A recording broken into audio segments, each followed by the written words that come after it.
প্রথম দেখায় মনে হবে বেগুন গাছে লাউ ধরেছে।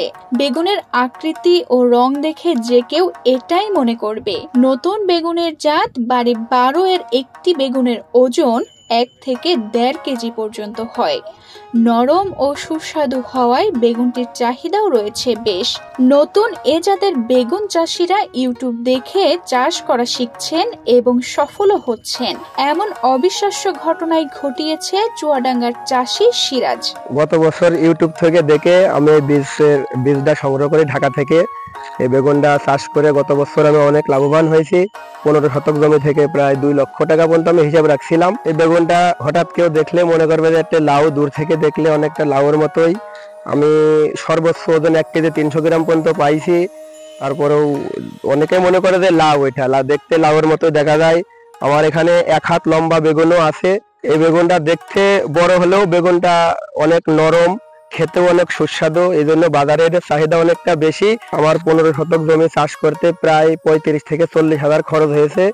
সেই তুলনায় 1 বিঘা জমি করলে 70 থেকে 80 হাজার টাকা খরচ, কিন্তু বছরে আপনার প্রায় 4 লক্ষ টাকার বেগুন বেচা যায়। সিরাজের বেগুন চাষ দেখে তার গ্রামের অনেকেই এখন আগ্রহী হয়েছে বাড়ি 12 জাতের বেগুন চাষে। আগামী বছর এই গ্রামের অন্য চাষিরাও এ জাতের বেগুন চাষ করবেন বলে জানিয়েছেন এলাকাবাসী। আমি ওর কাছ থেকে পরামর্শ নিয়েছি যে বেগুনটা চাষ করে অনেক লাভবান হওয়া যাচ্ছে অন্য চাষ থেকে।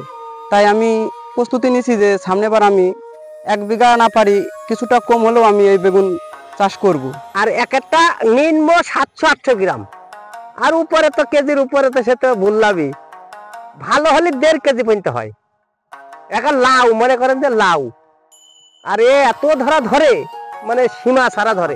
সিরাজ চাষ করে 2 বছর, দেখতে ভালো, খাতে ভালো, এবং লোক চাষ করার জন্য আবহাওয়া যত্ন করতে সিরাজের ভইতে আসে লোকজন দেখতে। এরাও চাষ করবে চাষিরা।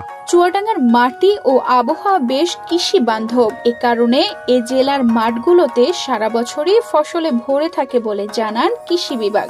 এটা পরীক্ষামূলকভাবে আমরাও দেখছি যে এই এলাকার আবহাওয়ায় এটি কতটুকু পারফর্ম করতে পারে।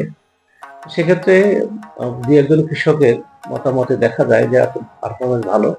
এটা সাধারণত টেম্পারেচারের উপর অনেকটাই প্রভাবিত হয়। টেম্পারেচার হাই হলে ফলনটা কমে যায়, ফল সাইজ ছোট হয়ে যাচ্ছে। শীতকালে ফলন ভালো আশা করা যায়, যেহেতু এখানে চুয়াডাঙ্গায় টেম্পারেচারটা একটু নিম্নগামী হয়। ওই সময়ে আমরা আশা করি যে এই এলাকায় এই বেগুনটির চাষাবাদ সম্পন্ন হওয়ার সুযোগ আছে এবং এখান থেকে কিছু ভালোভাবে লাভবান হওয়ারও সুযোগ আছে।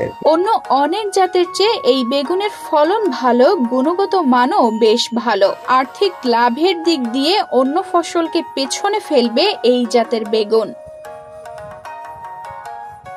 তানজিদা রহমান, ইনায়া, বাংলাদেশ প্রতিদিন।